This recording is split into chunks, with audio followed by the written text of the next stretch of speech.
नमस्कार, मैं हूं पंकज झा। एबीपी न्यूज के इस खास कार्यक्रम में आप सबका स्वागत है। आज हमारे साथ कुछ बेहद खास मेहमान हैं। वो मेहमान जो आपको कुछ दिनों पहले लखनऊ के अटल बिहारी वाजपेयी एकाना स्टेडियम में योगी आदित्यनाथ के साथ मंत्री पद की शपथ लेते हुए दिखे थे। एक ऐतिहासिक पल था वो, क्योंकि 37 सालों में ये पहली बार ऐसा हुआ था कि जो सरकार बनी थी वो रिपीट भी हुई। तो उस खास मंत्री समूह के, वो एक कहावत बड़ी मशहूर है ना, स्वीट 16 वाली, तो आज हमारे साथ स्वीट 14 यानी योगी सरकार के 14 मंत्री हमारे साथ हैं। हम बारी बारी से सबका परिचय कराएंगे, इस पर बात करेंगे योगी सरकार के लिए कि इतनी बड़ी जीत जो है बीजेपी की, तो इस जीत के साथ ही कुछ जिम्मेदारियां भी बढ़ी हैं और चुनौतियां भी बढ़ी हैं, और साथ ही इस जीत के साथ बीजेपी ने मिशन 2024 की भी शुरुआत कर दी है। तो कैसे क्या होगा आगे का रोड मैप, इस पर हम बातचीत करेंगे। सबसे पहले स्वागत करें हमारे खास मेहमानों का तालियां बजाकर, इस प्रचंड जीत के बाद जो लोग आए हैं।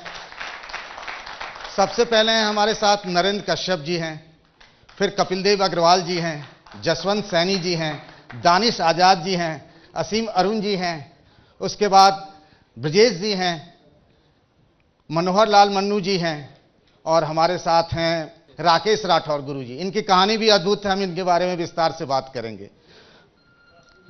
दिनेश खटीक जी भी हमारे साथ हैं, आपका भी बहुत बहुत स्वागत है। सबसे पहले बात करेंगे हम ऐसे चेहरे से जो योगी मंत्रिमंडल में इकलौते मुस्लिम चेहरे हैं, दानिश आजाद। आपको इस बात का इल्म था, कहीं से सोचा भी था कि आप मंत्री बन सकते हैं? जी, जैसा कि आप सब जानते हैं कि ऐसा कोई इल्म नहीं था। मैं भारतीय जनता पार्टी अल्पसंख्यक मोर्चे का प्रदेश का महामंत्री था, और हम संगठन के लिए, पार्टी के लिए और आम जनता के हित के लिए पूरी ईमानदारी से काम कर रहे थे। और कहीं ना कहीं संगठन को लगा ऐसा कि मैं ईमानदारी से काम कर रहा हूं, तो संगठन ने मुझे इतने बड़े पद नहीं कहा जाएगा, दायित्व से मुझे नवाजा है। और निश्चित तौर पे ये आम कार्यकर्ताओं के लिए एक बहुत बड़ा संदेश है कि विश्व में इकलौती भारतीय जनता पार्टी ही एक ऐसी पार्टी है जिसमें एक आम कार्यकर्ता अगर मेहनत से, निष्ठा से काम करेगा तो निश्चित तौर पे उसको संगठन कहीं से कहीं पहुंचा सकती है। तो नरेंद्र कश्यप जी, आपसे तो सवाल बनता है, बीएसपी में आप लंबे समय तक रहे, आप तो घर की हर चीज जानते होंगे। आज मायावती जी ने अपनी हार की समीक्षा भी की है। आप लंबे अरसे तक रहे, राज्यसभा के सांसद से लेकर विधायक और एमएलसी। कब ये कल्पना की थी कि बीएसपी की 1 सीट आएगी और कांग्रेस की 2 सीट? देखिए, बीएसपी की कल्पना करना और ना करना इस समय अर्थहीन है। चूंकि मैं भारतीय जनता पार्टी का कार्यकर्ता हूं, और जिस तरह से देश के बहुत ही यशस्वी प्रधानमंत्री नरेंद्र मोदी जी ने देश के उन तमाम लोगों के लिए जो अंत्योदय की योजना का लाभ लेने के लिए अपेक्षित थे, उनके लिए काम करके, और खास तौर से पिछड़े वर्गों के बड़े समूह को जो कभी देश की सत्ता में, कभी सत्ता के हकदार नहीं बन पाए। किस समूह की बात कर रहे हैं? मैं पिछले समूह की बात कर रहा हूं, पिछले वर्गों की बात। पिछड़ा वर्ग। तो ऐसे पिछड़े वर्गों को जो केवल सियासत का मोहरा इस देश में बने। आप यादव को पिछड़ा वर्ग में नहीं मानते क्या? निश्चित मानता हूं, निश्चित मानता हूं। और भारतीय जनता पार्टी में पिछड़ों के मध्य कोई विभेद नहीं है, कोई अंतर नहीं है। पिछड़ों का अर्थ सभी उन जाति समूहों से है जो हमारी अनुसूची में सम्मिलित हैं। तो मैं कह रहा था कि पिछड़े वर्गों के लिए जितना व्यापक स्तर पर देश के प्रधानमंत्री नरेंद्र मोदी जी ने काम किया है, हम सब उनके काम से प्रभावित हैं। चाहे ओबीसी कमीशन को संवैधानिक दर्जा देने का विषय हो, जब कास्ट सेंसस की बात की जाती है, सहयोगी दल जो हैं आपके, अपना दल, उधर से भी ये मांग अनुप्रिया पटेल ने की थी, तो उस पर क्या करेंगे आप? मैं समझता हूं कि हमारी सरकार बहुत संवेदनशील है, प्रधानमंत्री शक्तिशाली है, उचित समय पर उचित कदम अवश्य उठेगा। और हम उम्मीद करते हैं कि हमारी सरकार जो भी जन भावनाओं से जुड़े हुए विषय होंगे, उचित समय पर उस पर अवश्य काम करेंगे। अब जरा मुजफ्फरनगर चलते हैं कपिल देव अग्रवाल जी के पास, क्योंकि मुजफ्फरनगर बहुत लंबा चलता रहा मामला, दंगों की कहानी 2013 से लेकर अब तक। वो कहते हैं बीजेपी की वहीं से तकदीर और तस्वीर बदल गई। कपिल देव जी, क्या लग रहा है कि आज भी वो यादें रहेंगी या बात आगे बढ़ेगी, विकास पर, दूसरी चीज़ों पर चलना चाहिए? देखिए, सर्वप्रथम एबीपी का धन्यवाद कि आपने हमको यहाँ बैठाया, और उत्तर प्रदेश सरकार की नीतियाँ, कार्यक्रम, उन पे आपने पूरे हिंदुस्तान को सुनने का, देखने का मौका दिया। 2013 के दंगों की जहाँ तक बात है, वो एक बहुत ही अप्रत्याशित घटना थी और वो हो गई। हम उसको बार बार याद नहीं करना चाहते, पर इतिहास कभी खत्म भी नहीं होता। जिस प्रकार से समाजवादी पार्टी की सरकार ने जो घटना हुई ना 2000 में, थोड़ा बताना चाहूंगा आपके चैनल के माध्यम से, और देश के लोग जो सुनेंगे। जो घटना हुई, एक बहन के सम्मान के लिए दो नौजवान जाके यहाँ दो मुस्लिम, चुनाव आता फिर से उसके जख्म क्यों? चुनाव का विषय नहीं है, चुनाव का विषय ही नहीं है। वो चीजें ऐसी हैं जो बताई जानी, जनता के सामने आनी आवश्यक है। यानी समाजवादी पार्टी की सरकार में किस प्रकार से दोहन हुआ है, किस प्रकार से तुष्टीकरण की पराकाष्ठाएं लांघी गई हैं। घटना हुई, घटना कोई बहुत बड़ी घटना नहीं थी। यानी दोनों नौजवान अपने बहन के मान सम्मान के लिए जाके वहां गांव में भिड़ गए, झगड़ा हो गया, उनकी वहां हत्या हुई। हत्या होगी, उन्होंने मार पिटाई की, एक नौजवान मुस्लिम भी मरा, दो नौजवान हिंदू मरे। मैं कहूँ यहां तक भी बातें घटनाएं और भी इससे बड़ी बड़ी होती हैं, पर सबसे बड़ी घटना यह थी कि वहां के तत्कालीन मंत्री, तत्कालीन सांसद, और उसमें आजम खान जी का नाम भी आया, तत्कालीन जो नगर विकास मंत्री थे, मुख्यमंत्री जी का नाम आया, और उन्होंने रातों रात जो गिरफ्तारियां तत्कालीन डीएम, तत्कालीन एसएसपी ने वहां पे गिरफ्तारियां की थी। बताइए। बस मैं उनको गिरफ्तार उन्होंने कर लिया, जो लोग कातिल थे। उन 7 लोगों को रात को छोड़ दिया गया, और डीएम एसएसपी का गिरफ्तारी करने के कारण से रातों रात उनका ट्रांसफर कर दिया गया। इसके कारण से लोगों में आक्रोश भड़का, यानी हत्यारे छोड़ दिए गए, डीएम एसएसपी का ट्रांसफर हो गया। तो वो चर्चा इसलिए याद लोगों को आती है कि रिपीटिशन ना हो, पुनरावृत्ति उसकी ना हो। और मुख्यमंत्री जी के आने के बाद, यानी योगी आदित्यनाथ जी के आने के बाद, ये तुलनात्मक लोग चर्चा करते हैं। चर्चा इसलिए आती है कि योगी जी की सरकार कैसी, यानी तुष्टीकरण बिल्कुल नहीं, चाहे हिंदू या मुस्लिम हो, सबको समानता, सबका संरक्षण, सबको कानून का राज। बुलडोजर चलता रहेगा? चलेगा, क्या दिक्कत है? अगर कोई गुंडे करेगा, बुलडोजर 2 प्रकार से चलेगा। विकास का बुलडोजर भी चलेगा, बहुत सारे काम अभी पेंडिंग है, बहुत सारे हाईवेज पेंडिंग है, बहुत सारे काम पेंडिंग है, तालाबों की सफाई हो रही है, वही बुलडोजर से होती है, जेसीबी मशीन से होती है। और जो गुंडे करते हैं, बदतमीजी करते हैं, समाज में आतंक फैलाते का काम करते हैं, उनके ऊपर भी चलेगा। जो गुंडे का संरक्षण करेगा, उन सबका भी इलाज होगा और विकास का भी काम होगा। इलाज भी होगा और विकास भी होगा।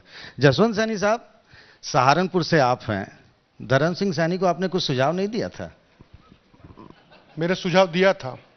मैं पहले भी कहा था, उन्होंने बहुत बड़ी बड़ी बातें कही हैं कि मेरे सामने योगी जी आ जाएं, मेरे सामने केशव जी आए, दिनेश शर्मा जी आए, फला आए, और मैं जनता में मेरा इतना बड़ा ओहदा है, मेरा धमक है, मैं चुनाव को निश्चित रूप से जीतूंगा। तो उस समय मैंने भी कहा था, मुझे आप पत्रकारों ने पूछा था, मैंने कहा था जिसे इस दारुण दुख देहू उसकी मति पहले ही हर लेहू। इनकी मति हरी गई है, बड़ी बड़ी बात कर रहे हैं, निश्चित रूप से हारेंगे। वो हार गए। असीम अरुण साहब मुस्कुरा रहे हैं, कुछ लिख भी रहे हैं, तो मैं सोचा कि उन्हीं से बात कर लें। मामला पुलिस का, अपराधी का, लॉ एंड ऑर्डर का आ रहा है। असीम जी, ये नया रोल जो है आपका, आईपीएस अधिकारी से नेता वाला, कपड़े तो आपके बिल्कुल नेता वाले, अभी पैजामा कुर्ता जो बगल में है, ब्रजेश जी भी हैं, दानिश भाई भी, ये लोग नहीं पहने, आपने अभी भी वही रखा है। क्या बदलाव आ गया असीम अरुण की जिंदगी में, एक आईपीएस अधिकारी से एक नेता होने के नाते? मिशन वही है, लेकिन काम करने का तरीका थोड़ा सा बदल गया। मिशन है राष्ट्र निर्माण में अपना योगदान करना। राष्ट्र निर्माण का जो काफिला है उसमें कोई भाई बंधु पीछे ना छूट जाएं, यानी सामाजिक न्याय का भी ध्यान रखा जाए। ये मिशन पुलिस में भी था और अभी भी है।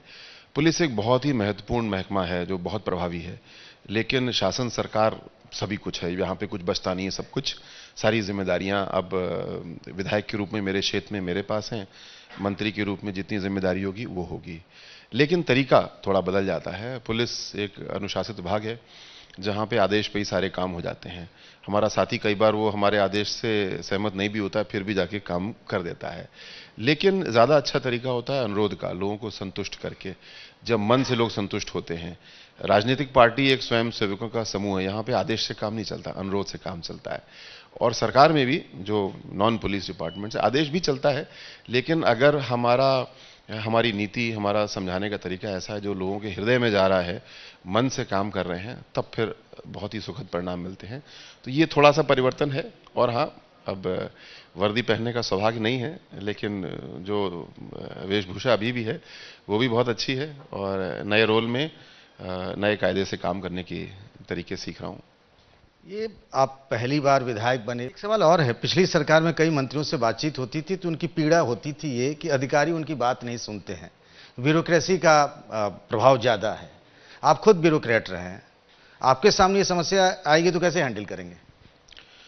जो सरकार के 2 अंग हैं, एक परमानेंट ब्यूरोक्रेसी और एक टेम्परेरी, जो मैं परमानेंट से अब टेम्परेरी में आ गया हूं, तो दोनों का सामंजस्य बहुत जरूरी है। परमानेंट जो है उसका अनुभव है और प्रक्रिया समझते हैं, और हम लोग जो लोकतंत्र से चुने गए हैं, हमारे पास शायद उतनी प्रोसीजर की विशेषज्ञता ना हो, लेकिन जो जनता की आकांक्षाएं हैं वो हम बेहतर समझते हैं। दोनों का सामंजस्य बैठाना है, साथ साथ ये भी करना है जो मुझे नया रोल होगा। हालांकि मेरा 28 साल का सरकार का अनुभव है, लेकिन एक कैबिनेट नोट कैसे तैयार किया जाता है, एक सेक्रेटरियल प्रोसीजर क्या है, ये मुझे नहीं आता, तो इसको सीखना होगा। हम सब इसको सीखेंगे और तेजी से आगे बढ़ेंगे। ब्रजेश जी, आप तो देवबंद से दूसरी बार विधायक चुनकर आए। बड़ा डिफिकल्ट सीट वो भी होता था जैसे कन्नौज की सीट थी।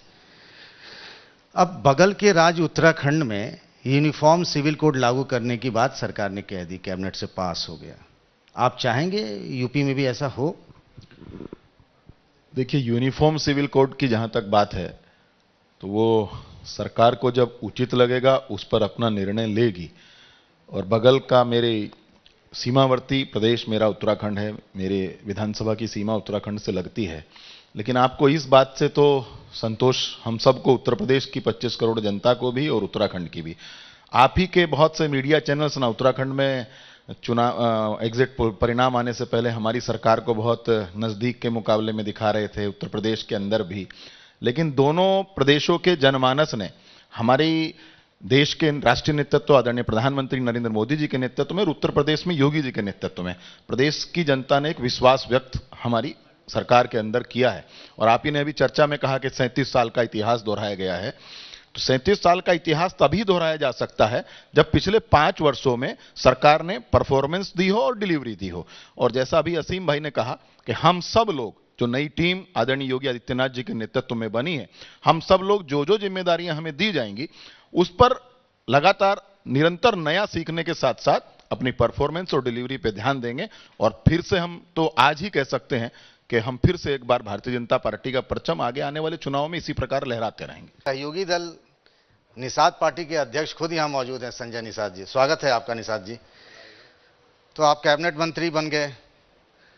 अब मुझे एक बात बताइए कि अगला मिशन क्या है लोकसभा चुनाव का? बीजेपी कह रही है 75+, बिना आपके कोरम पूरा होगा क्या? हम लोग साथ में हैं, हम लोग 403 पर लड़े, पूरा हुआ। आपने देखा होगा प्रचंड बहुमत आई है। उसी तरीके से हम लोग पूरे उत्तर प्रदेश में जितनी सीटें हैं, उसके अलावा भी जो बगल के प्रदेश हैं, बिहार हैं, झारखंड है, छत्तीसगढ़, मध्य प्रदेश हैं, यहाँ भी हमारे प्रभाव हैं, वहाँ भी जाएंगे और वहाँ भी बीजेपी को जिताएंगे, एनडीए की फिर सरकार लाएंगे। आप कह रहे हैं कि अब आप यूपी के आगे भी जाने की बात कह रहे हैं पहली बार, कि आप अगल बगल के राज्यों में भी आप जाएंगे, वहाँ से इनवारी करेंगे विपक्ष में? नहीं, वहाँ भी पहले भी मैं चुनाव लड़ चुका हूँ, छत्तीसगढ़ में भी, मध्य प्रदेश में भी और झारखंड में भी। ऐसी स्थितियों में वहाँ हमें कोई सेधमारी नहीं करना, पहले से मेरा संगठन है और वहाँ संगठन है। और हमारा समुदाय पिछली सरकारों ने बहुत उपेक्षित रखा है, तो उन्हें निश्चित रूप से सही संदेश देकर, सही दिशा देकर भारतीय जनता पार्टी के साथ उनका जोड़ना मेरा कर्तव्य बनता। ये बताइए संजय जी कि कैबिनेट में आपको कौन सा विभाग दिया जाए जो लगता है कि आपके मिजाज के हिसाब से बेहतर हो? ऐसे कुछ सोच रखा है क्या आपने? कोई मांग भी रखी है?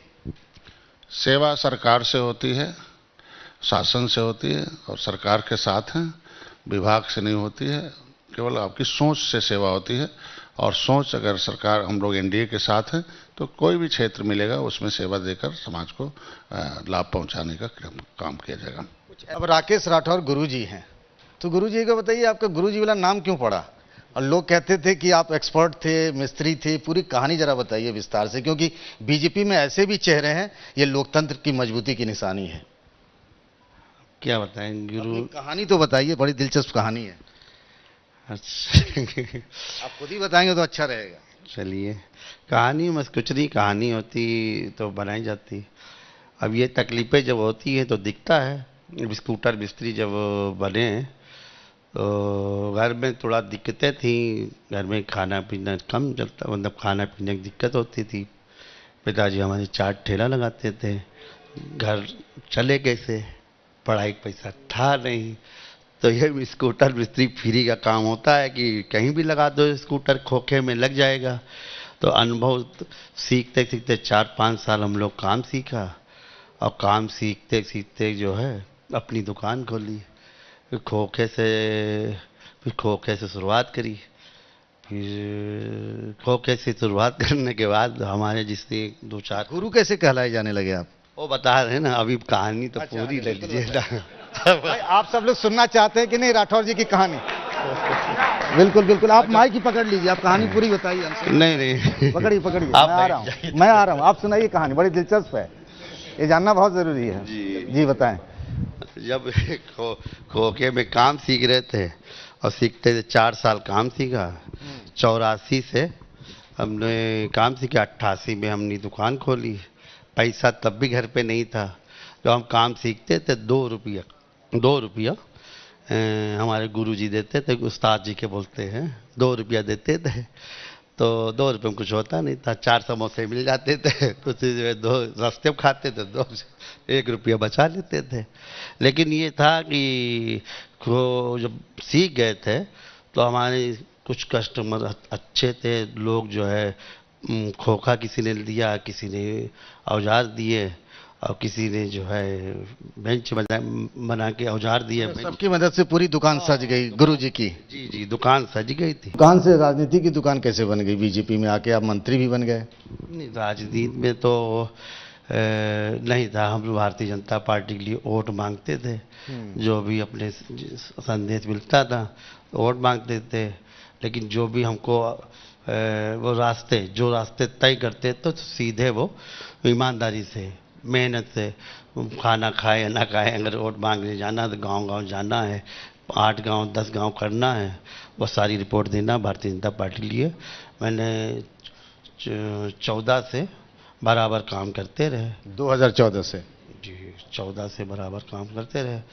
माननीय राजेश वर्मा जी का काम किया था। तो अब राठौर गुरुजी अब मंत्री बन गए, तालियां हो जाएं गुरुजी के लिए कि इन्होंने जो काम किया। कोहरी साहब, कैसे हैं आप? बुंदेलखंड के प्रतिनिधित्व कर रहे हैं और बुंदेलखंड की स्थिति, एक जमाना था जब पीने के पानी के लिए लोग तरसते थे, वो दिन और आज का दिन और आने वाला दिन कैसे बदलेंगे आप? देखिए, मैं सबसे पहले एबीपी के न्यूज़ चैनल को धन्यवाद देता हूं कि आपने यहां बुलाकर के सम्मान किया। हमारा बुंदेलखंड बहुत पिछड़ा हुआ क्षेत्र था और आज भी है, परंतु भारतीय जनता पार्टी 2014 से हमारे माननीय देश के प्रधानमंत्री नरेंद्र मोदी जी के द्वारा जो कार्य संचालन हुआ, कार्य किया गया, इससे काफ़ी पूरे देश में अच्छा विकास का कार्य हुआ। कोहरी जी बताइए, बार बार एक चर्चा हो रही थी और खुद प्रधानमंत्री ने भी फतेहपुर की चुनावी जनसभा में कहा कि छुट्टा पशु एक बड़ी समस्या है। आप चुनाव तो जीत गए और उन्होंने कहा कि 10 मार्च के बाद हम व्यवस्था बनाएंगे। वो व्यवस्था कब बनेगी, कैसे बनेगी? आप जानते हैं कि बुंदेलखंड में समस्या थोड़ी और बड़ी है दूसरे इलाकों के मुकाबले? नहीं, समस्या बड़ी नहीं है, कम हुई है। आपने स्वयं देखा है कि जब से 2017 से हमारे माननीय योगी आदित्यनाथ जी मुख्यमंत्री बने, तब से ये गुंडा राज जो पहले समाजवादी पार्टी के समय में था, सपा बसपा कांग्रेस के समय में था, जो बिल्कुल टोटली ख़त्म कर दिया गया है। जो गुंडे थे वो जेल में चले गए और जो बचे हुए थे वो अपने घर रह रहे हैं। और ज़्यादा जिसने गुंडागर्दी की तो वो सीधा जेल में ही रहे, उनको छोड़ा नहीं गया। इसलिए हमारे मोदी जी, माननीय मोदी जी और योगी जी ने सबका साथ, सबका विकास, सबका विश्वास और सबका सम्मान किया है। दिनेश खटीक जी हैं, पश्चिमी यूपी से हैं।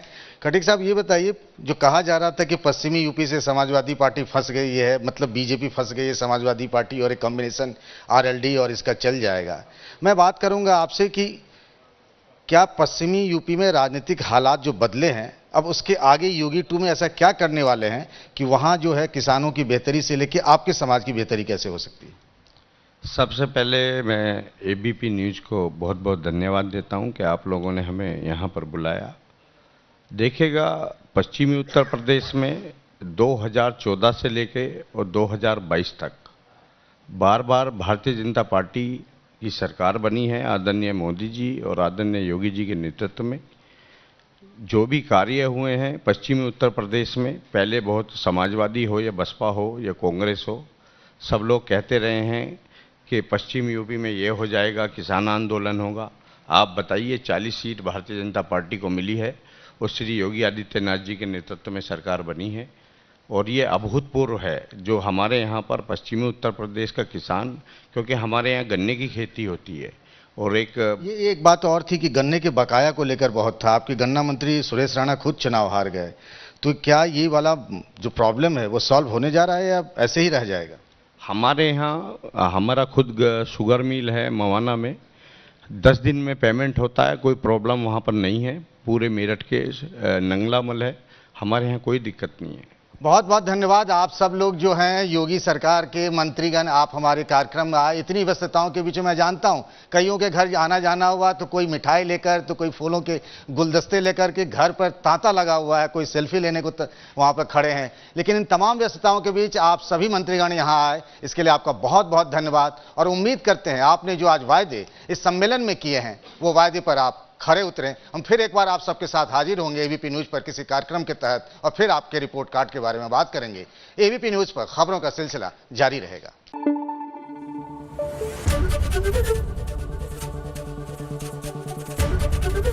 एबीपी न्यूज आपको रखे आगे।